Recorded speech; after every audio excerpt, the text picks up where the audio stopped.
Então, a nossa conferência de abertura, que será ministrada pelo professor Dr. Nestor da Costa, da Universidade Católica do Uruguai. O professor Dr. Nestor possui doutorado em Sociologia e em Ciências Sociais. Tem experiência na direção acadêmica do Instituto Universitário CLAE. É pesquisador nas áreas de Sociologia e História da Religião, Igreja e Democracia. É articulador dos grupos de pesquisa que possuem interesses em diversidade religiosa em Montevidéu, transformações da religião na América Latina, religião e cárcere, construção social da laicidade e secularização e laicidade. É professor na Cátedra de Ciência da Religião em Montevidéu. Possui uma grande experiência em atividades na América Latina, projetos de extensão universitária e na publicação de artigos e em participação de congressos e simpósios. Professor Nestor, seja muito bem-vindo.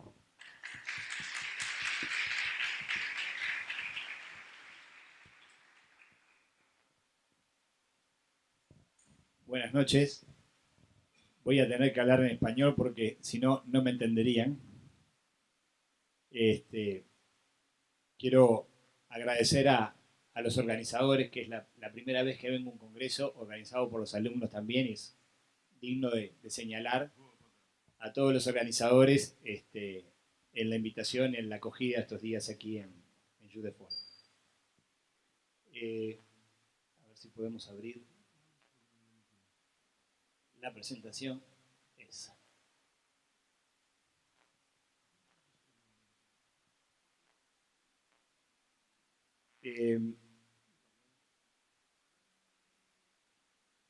Bueno, igual empezamos, así no lo hacemos muy largo para ustedes.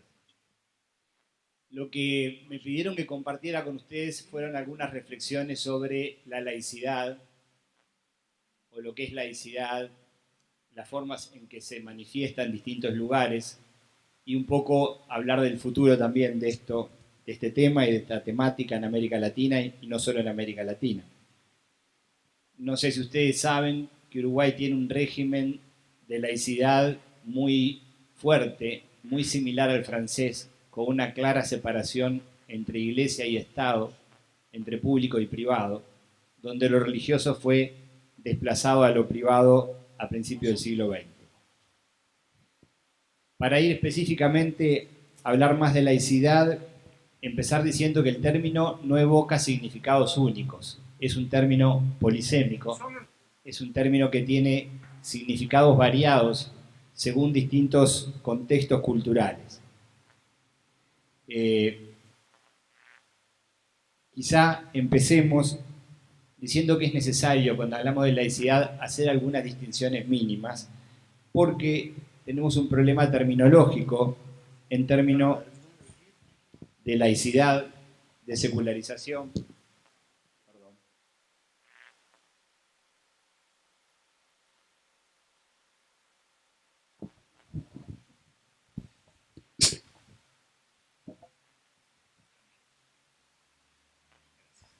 Hola. Bien, el término laicidad proviene del francés, lengua y experiencia cultural en la que se construye y abre paso.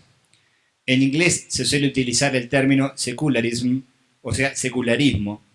Es la forma que se ha encontrado en ese idioma para referirse al fenómeno, pero su parentesco con la palabra secularización lo vuelve problemático. Digamos que hay algunos términos que tienen un parentesco y que, aunque muchas veces se usan de forma indistinta, no hacen referencia al mismo fenómeno, y son los términos secularización, laicidad y laicismo. Aquí en Brasil, Emerson Jumbelli ha trabajado sobre las diferencias terminológicas y las limitantes de su real equivalencia en culturas diferentes. Da cuenta también del origen europeo, tanto de conceptos o asuntos de preocupación en torno a la laicidad, coincidiendo con quienes lamentan una especie de imperialismo conceptual referido a la noción de secularización, como por ejemplo lo hacen Bouguereau y Milón. Ricardo Mariano también aquí afirma la necesidad de distinguir entre esos conceptos. Es una preocupación, dice, solo entre investigadores franceses, españoles, portugueses y latinoamericanos. O sea que quedan por fuera de esta preocupación los anglófonos y los germanoparlantes, entre otros. Para una primera distinción, podemos ubicar el término secularización como un proceso social y cultural de largo aliento. Y siguiendo a Casanova, afirmar que se puede referir a ella identificándole como una como una subteoría de las teorías de la diferenciación. Dice Casanova: el núcleo y las tesis centrales de la teoría de la secularización es la conceptualización del proceso de modernización social como un proceso de diferenciación y emancipación estructural de las esferas seculares, principalmente del Estado, la economía y la ciencia, respecto de la esfera religiosa, y a la diferenciación y especialización de la religión dentro de su propia esfera recién hallada. No desconozco que está abierto el debate también en torno al término secularización. Sin embargo, entiendo que la proposición de Casanova, que ha vuelto prácticamente clásica desde su publicación en el 94, continúa teniendo capacidad explicativa. Encuadrada la secularización como proceso social de largo aliento, se puede afirmar que el término laicidad se asocia más a las formas en que se concreta, en términos jurídicos, políticos y culturales, la readecuación de lo religioso en las diversas sociedades producto del proceso de secularización. Algunos autores se refieren a esto como el ajuste laico, para hacer referencia a las formas en que en cada lugar se expresa el fenómeno de la laicidad. En tercer lugar, quiero mencionar el término laicismo, que se asocia más a una actitud de rechazo a la expresión de lo religioso en lo público o de las iglesias en lo público. La canadiense Millot lo define así: el laicismo es una doctrina o ideología que tiende a hacer de la laicidad un combate contra las pretensiones de las iglesias por regir la vida pública. Conlleva una actitud militante contra los poderes de las tradiciones religiosas en la vida social o política. El laicismo, dice, se hace ideología y toma con frecuencia la forma de dogmatismo religioso, volviéndose una ideología de lucha contra lo religioso y más específicamente en la esfera pública. Acotado un poco estos tres términos muy rápidamente, secularización, laicidad y laicismo, vamos al origen del término laicidad. Normalmente miramos a Francia como referente de la temática, dado que es allí donde se identificó por primera vez el término. El diccionario francés Petit Robert de 1879 establece que el término laicidad es una palabra que comienza a utilizarse en esos años, en 1870, con el siguiente significado: principio de separación de la sociedad civil y de la sociedad religiosa, por el cual el Estado no ejerce ningún poder religioso y las iglesias ningún poder político. Se adjunta una cita en el mismo diccionario que dice la laicidad, es decir, el Estado neutro ante las religiones. En 1871 aparece en la revista francesa La Patria como un neologismo en un artículo de Ferdinand Buisson, quien fue un importante político, inspector general de la educación primaria y protestante francés. Más allá de los lejanos orígenes del término, es interesante constatar que el mismo tiene fuerte significación en pocos lugares del mundo. El fenómeno de la laicidad tiene relevancia central y de clara importancia social en no más de 4 o 5 países del mundo, como son Francia, México, Uruguay y Turquía, y también en la parte francófona de Canadá. No obstante la intensidad del uso social del término laicidad y la relevancia que adquiere en esos países, cabe la pregunta de lo que sucede en otros países es también posible ser llamado como laicidad. Y de ser así, ¿cuáles son los elementos en común en las diversas sociedades y cuáles son los elementos diferenciales? Algunas veces su utilización refiere a la separación iglesias y Estado, otra a los símbolos religiosos en el espacio público, otras al rol de las instituciones religiosas en cada sociedad. Últimamente también aparece vinculado en los debates que en cada país se han venido dando en relación con leyes que tienden a consagrar nuevos derechos en términos de diversidad sexual matrimonio entre personas del mismo sexo o leyes que refieren al aborto. Las peculiares características del modelo francés, su muy estricta separación Iglesia-Estado, la erradicación de lo religioso del espacio público y el consecuente desplazamiento de lo religioso de lo privado, no están presentes de la misma forma en buena parte del mundo. La necesaria y saludable comparación internacional introduce preguntas y arroja pistas variadas y nos pone frente a la cuestión de la importancia de la contextualización para analizar también este fenómeno. ¿Es lo mismo una laicidad fuerte como la francesa o la uruguaya a una laicidad al estilo de Estados Unidos? ¿Es que tiene Estados Unidos un fenómeno que pueda catalogarse como laicidad? Lo que sucede en Estados Unidos, donde hay separación Iglesia y Estado en la enmienda número 1 de la Constitución, ¿puede ser catalogado de laicidad? Si es así, que lo religioso no haya sido desplazado del espacio público, ¿no contribuye a pensar que eso no es un fenómeno de laicidad? Lo que sucede en países como Dinamarca o Inglaterra, donde no hay separación de Iglesia y Estado, ya que hay iglesias nacionales, ¿puede ser catalogado de laicidad? ¿Hay laicidad en Argentina, donde el artículo 2 de la Constitución Nacional establece que el gobierno federal sostiene el culto católico apostólico romano? Y hablábamos con algún profesor antes de entrar, ¿hay laicidad en Brasil?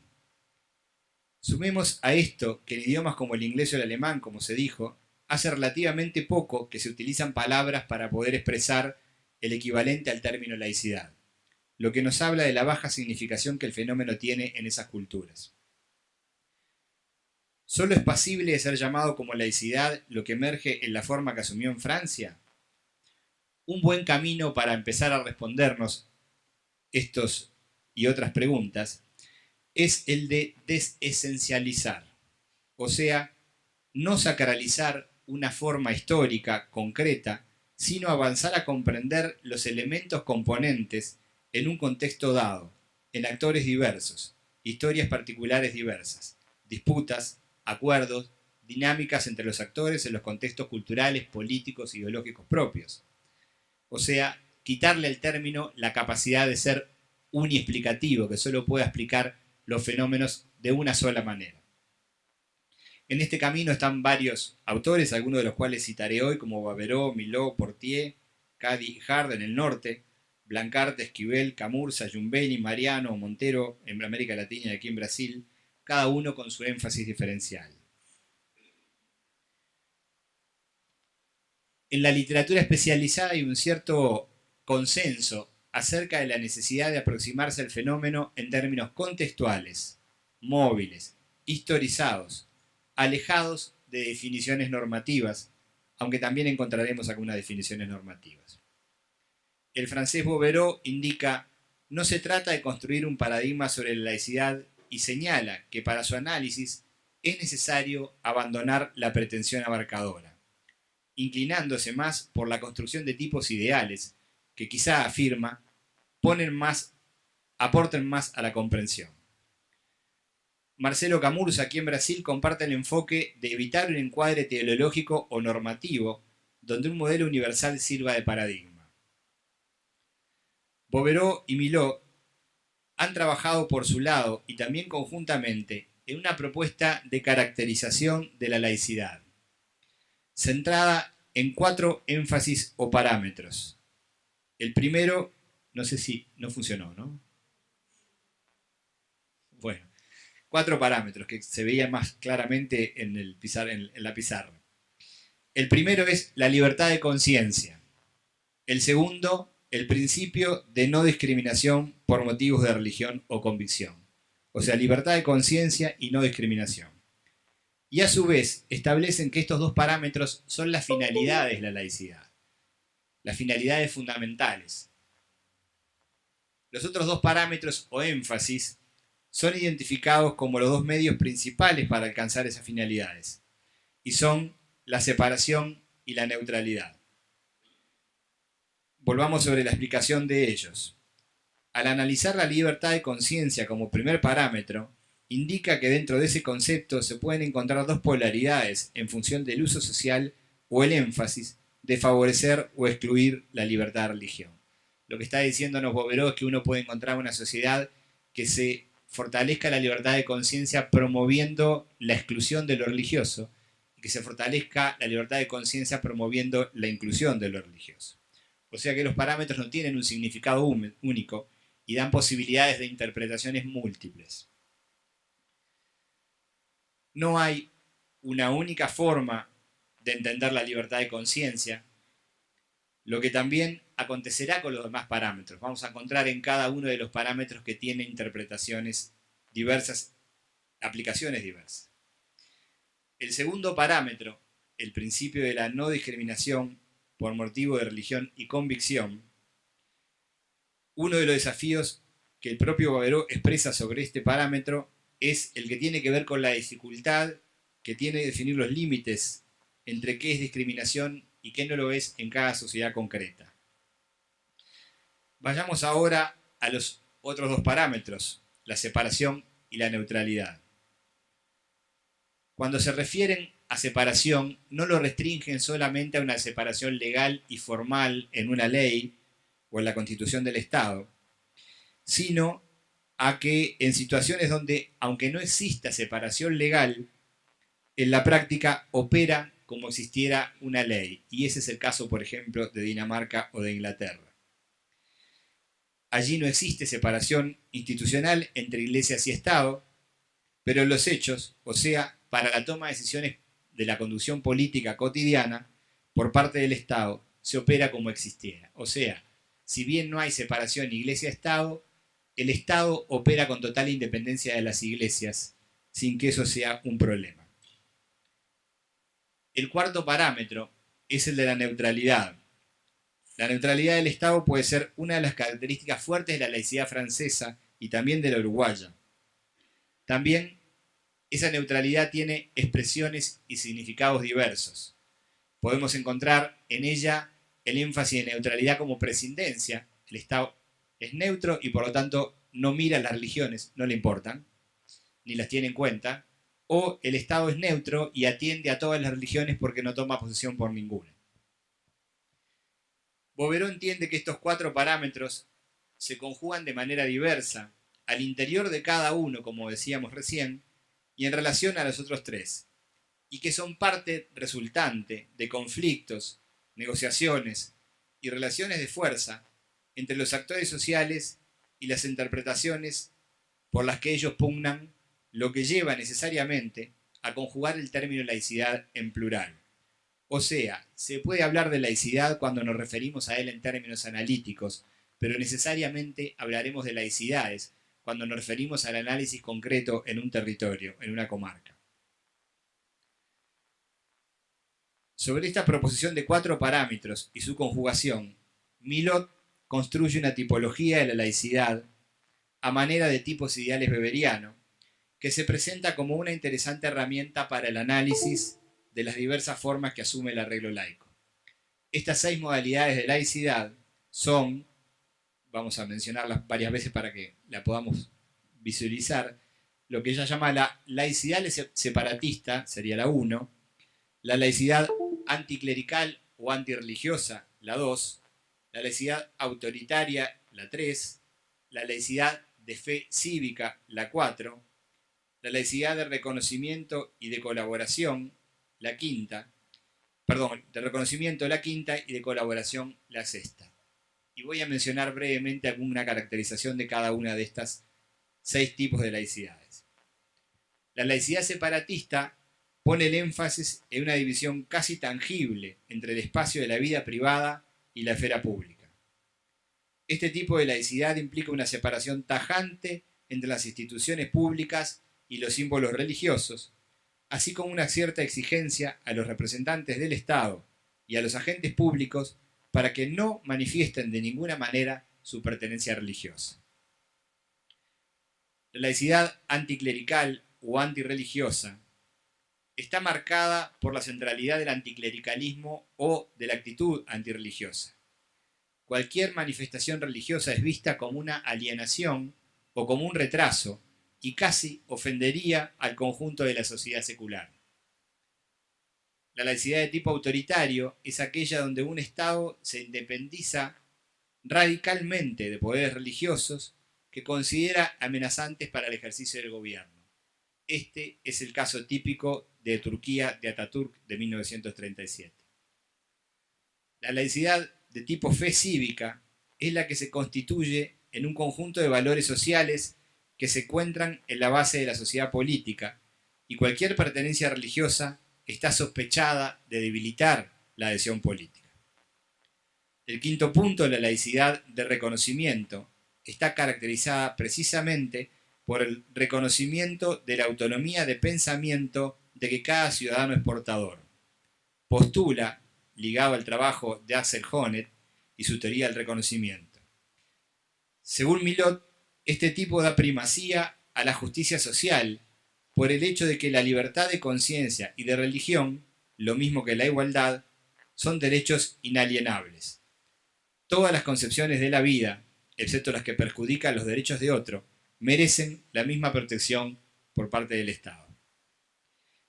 Y por último, en esta construcción tipológica, la laicidad de colaboración es aquella donde los Estados mantienen vínculos privilegiados con grupos de pensamiento, ya sean filosóficos o religiosos en algunos aspectos.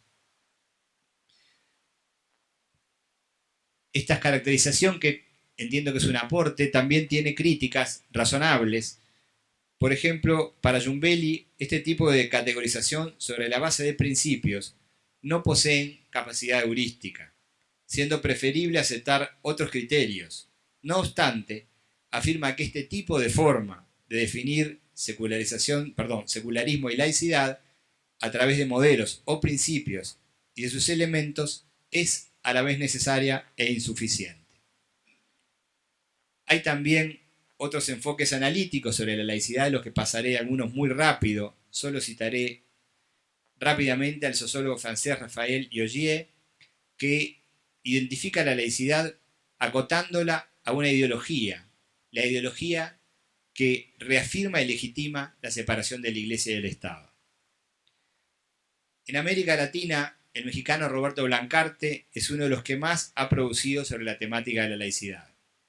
Cuenta que durante una invitación a exponer sobre el tema en el Parlamento Europeo en el 2001, tomó conciencia de que la mayoría de los presentes le decían que la laicidad no los afectaba, que eso era un asunto francés.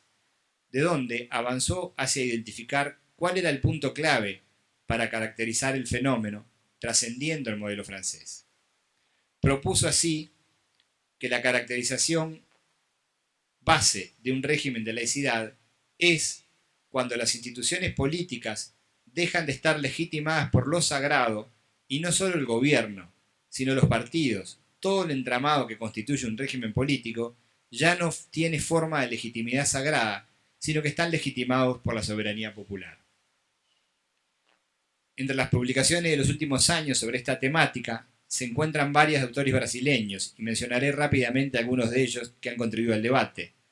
Ricardo Mariano entiende que para profundizar en el estudio de la laicidad es necesario realizar investigación de discursos y prácticas de los actores involucrados en la construcción de la laicidad, así como incursionar en el itinerario histórico peculiar de cada Estado y de las relaciones con las religiones, tanto con la religión hegemónica como con las demás. Entiende que es necesario estudiar las tensiones entre religión y política y, específicamente, de la gestión de lo religioso y lo secular, así como del impacto de algunas transformaciones socioculturales y estructurales. Paula Montero hace una interesante reflexión en relación al debate académico sobre laicidad y laicismo, mapea varios autores y principales corrientes, caracterizando los enfoques secular, possecular y multiculturalista, expresados como autores como Habermas, Taylor y Talal Asad, entre otros, para luego explorar la laicidad en el Brasil. Dice Montero, el régimen de laicidad brasileño estuvo direccionado a la regulación de los derechos y deberes de la Iglesia Católica como institución, y no para erradicar la fe o los conflictos religiosos, y agrego yo que esa es una diferencia sustancial entre el caso brasilero y el uruguayo.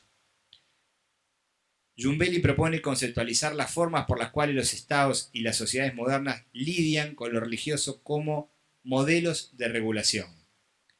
así como señala la necesidad de que la laicidad sea estudiada como resultante de la conjunción de esos dispositivos y procesos de regulación de lo religioso, así como la pertinencia de recabar datos y realizar análisis sobre basados en los siguientes puntos. Por un lado, el régimen jurídico de los colectivos religiosos. Por otro lado, la presencia de las religiones en espacios públicos. Y finalmente, las formas de configuración y concepción de la diversidad religiosa. Otros aportes para la definición o mirada sobre la laicidad con énfasis en lo local han ido proliferando últimamente. Esto de que no tenga formatos únicos y que necesite entenderse sus contextos ha llevado a la visibilización de múltiples laicidades. A propósito de esto, voy a citar dos estudios sobre Argentina, donde ya se mencionó la existencia del vínculo constitucional entre Estado e Iglesia Católica. Por una parte, Esquivel avanza en una caracterización de la laicidad a través del análisis de políticas públicas y su aceptación y contestación, en tanto que allí se expresan asuntos claves para entender la laicidad argentina.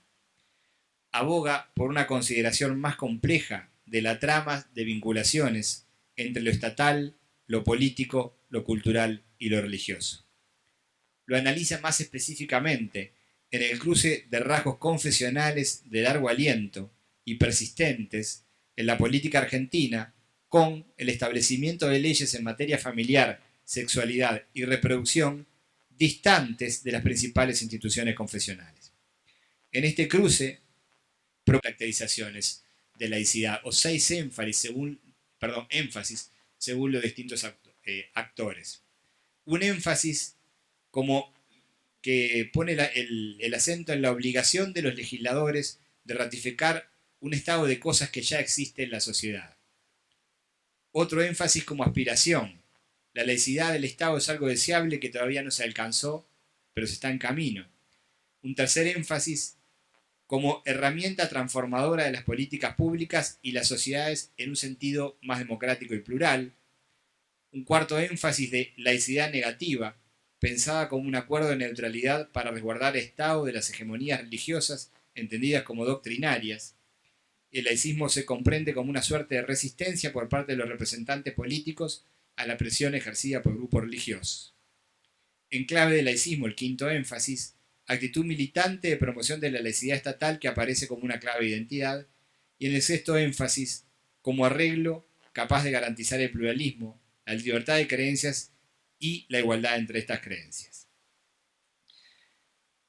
La evocación que a veces los actores políticos hacen o sociales de la laicidad tiene énfasis diferentes y a veces encontramos actores en una misma sociedad que invocando la laicidad están trabajando por fines diferentes uno del otro.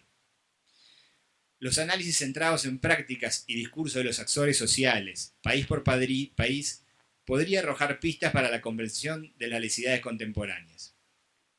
Marcelo Camurza defiende también la multiplicidad de formas de la laicidad para el caso de Brasil y entiende que hay un mosaico de configuraciones de laicidad también en Brasil. Concuerdan alejarse de definiciones taxativas o normativas o definiciones que se restrinjan solo a perspectivas jurídicas, constitucionales y programáticas, y propone focalizar en las formas en que los actores sociales, en el contexto concreto en el que operan, se apropian de esas normas consagradas como régimen laico en función de sus intereses y proyectos. Para el caso de Uruguay, ya he dicho que es lo más parecido al formato francés. La separación formal de la Iglesia Católica y el Estado se concretó hace 99 años, en 1919. En esa separación, en la nueva Constitución se estableció que todos los cultos religiosos son libres en el Uruguay. El Estado no sostiene religión alguna. La Constitución uruguaya no menciona en ningún lado la palabra laicidad o Estado laico. Esta separación en Uruguay se dio en medio de fuertes pugnas entre diversos actores, como la Iglesia Católica en posiciones antimodernas, y un Estado naciente que reclamaba para sí el control de diversos aspectos de la sociedad que estaban en manos de la Iglesia, como los cementerios, el registro civil, los casamientos, etc. El modelo francés fue de clara inspiración para las élites uruguayas. no solo en términos de laicidad, sino también de proyecto país. Las élites de fines del siglo XIX y comienzos del XX aspiraban que Uruguay fuera la Francia latinoamericana.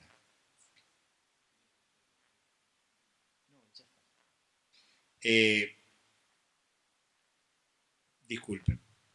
En aquel momento, en Uruguay, de una fuerte impronta iluminista y de clubes racionalistas, con un importante rol de la masonería y de las iglesias protestantes, que encontraban en el desplazamiento de la Iglesia Católica una oportunidad y un espacio. El proceso laicizador uruguayo tiene, sobre el fin de la segunda década y comienzo de la tercera del siglo XX, la concreción de la separación legal, así como de un proyecto político de erradicación de lo religioso de la vida pública. Entre las acciones en ese sentido cabe mencionar dos: el cambio de nombre de más de 30 ciudades o poblaciones, abandonando nombres a referencias religiosas hacia nombres seculares. Por ejemplo, nombres como Santa Isabel hacia Paso de los Toros o San Fernando hacia Maldonado. Todo nombre que tuviera algún signo religioso de 30 poblaciones fue cambiado en aquel momento. Y también secularizando el almanaque. Ustedes saben que en Uruguay el 6 de enero es legalmente el Día de los Niños, la Semana Santa es legalmente la Semana de Turismo y el 25 de diciembre es legalmente el Día de las Familias aún hasta hoy.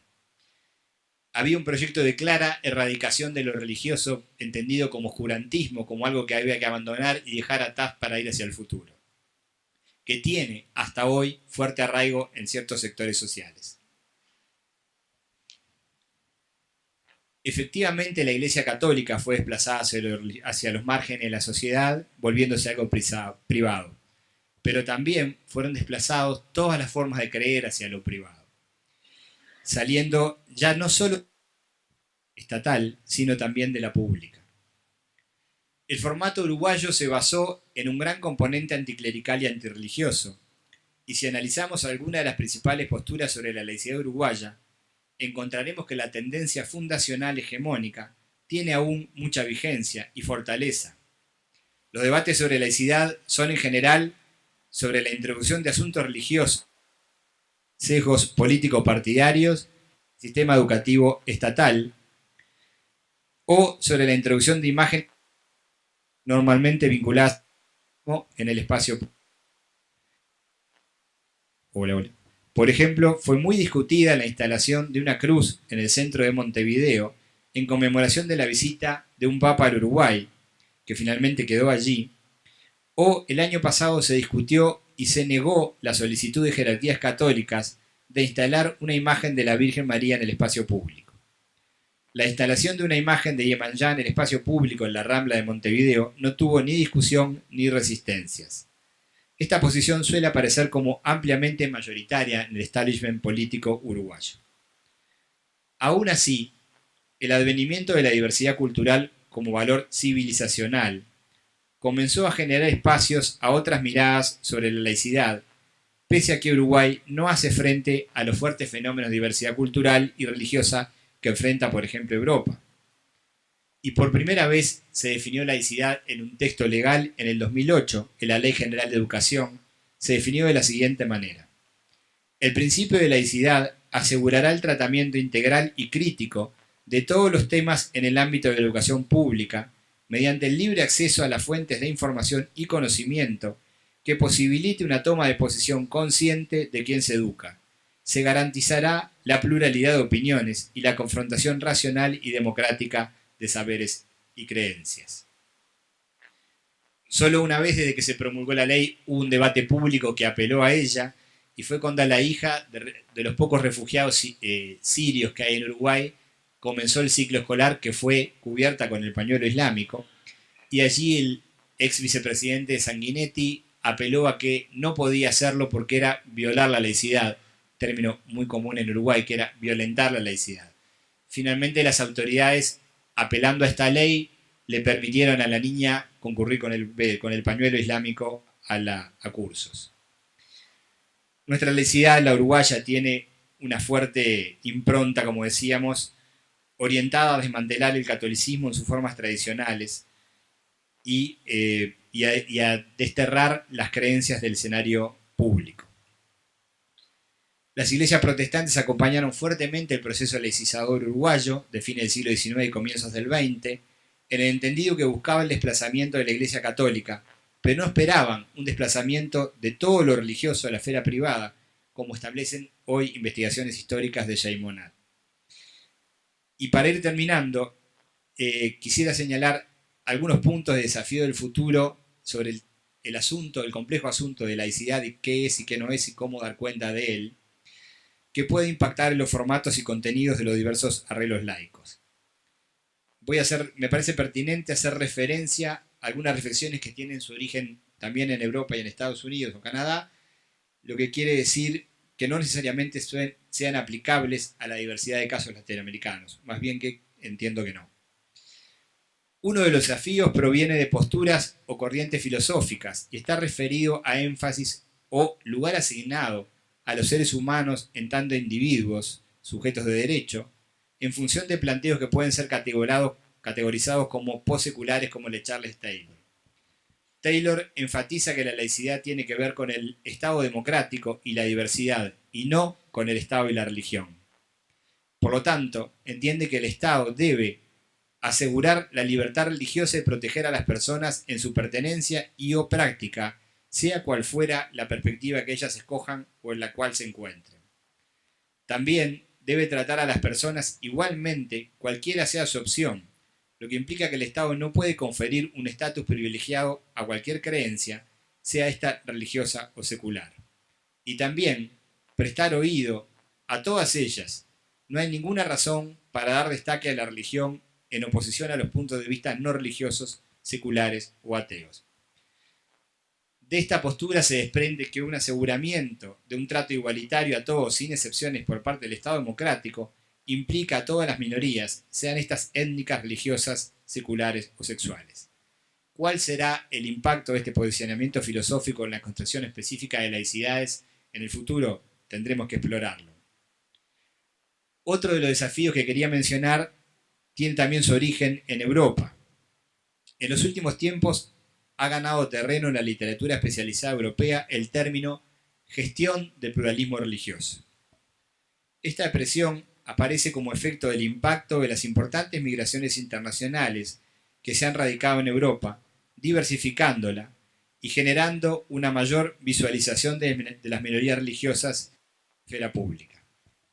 Como indica la española Marguera, gestión de la diversidad religiosa no es un ámbito exento de problemas ni de tensiones, sino más bien un campo de fuertes batallas políticas e ideológicas, señalando a la vez que no existe consenso sobre cómo operar frente a este fenómeno. No obstante, algunos países han avanzado en la línea de reconocer derechos a esas poblaciones o comunidades de fe, y hasta existen manuales con instrucciones de cómo gestionar las demandas de esos grupos a nivel local. A diferencia de las discusiones por la laicidad que usualmente suelen darse a nivel del Estado, quienes se enfrentan a las situaciones cotidianas, reclamos de derechos tanto de grupos religiosos como de vecinos, son las comunidades locales. Es en lo local donde se están tomando definiciones al respecto de la forma de reconocimiento de la diversidad de lo religioso instalada en Europa. Esta nueva realidad ha llevado a investigadores europeos a volver a explorar e intentar comprender los procesos de separación iglesia-Estado nuevamente. Estas búsquedas emergen también otros aspectos, la diferente forma de separación de los países de mayoría católica y en aquellos que eran de mayoría protestante.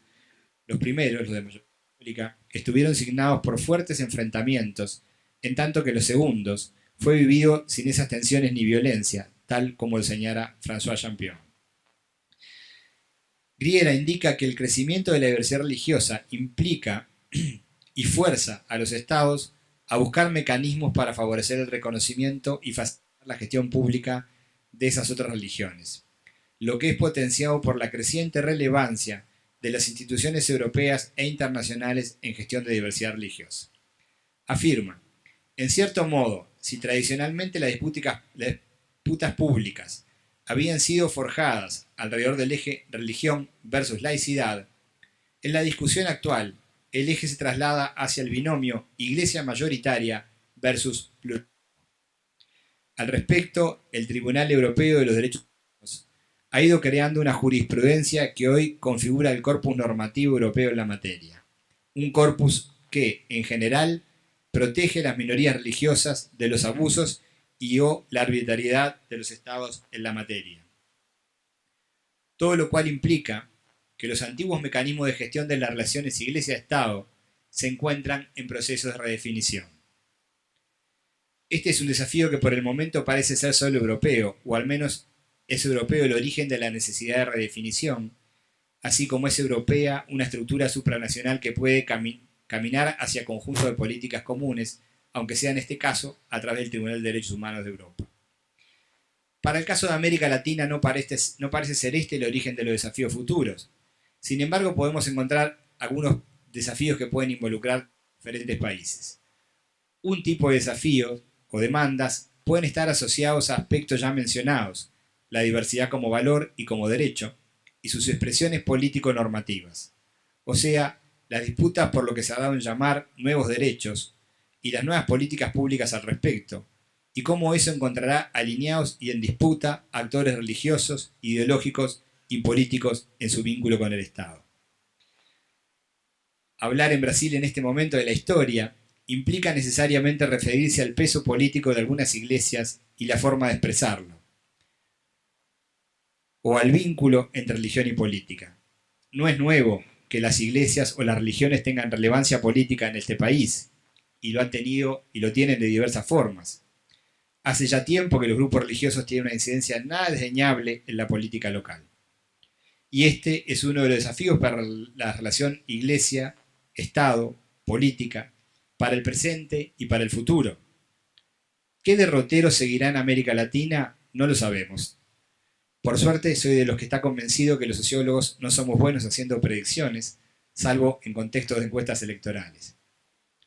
Y el otro desafío no es ya para nuestras sociedades, sino para nosotros, los que queremos identificar y aportar elementos de comprensión en nuestras sociedades, y va en el sentido de preguntarnos si se nos requerirán nuevas y más complejas miradas sobre la laicidad y sus nuevas dinámicas emergentes de sociedades y estados en pleno movimiento y transformación.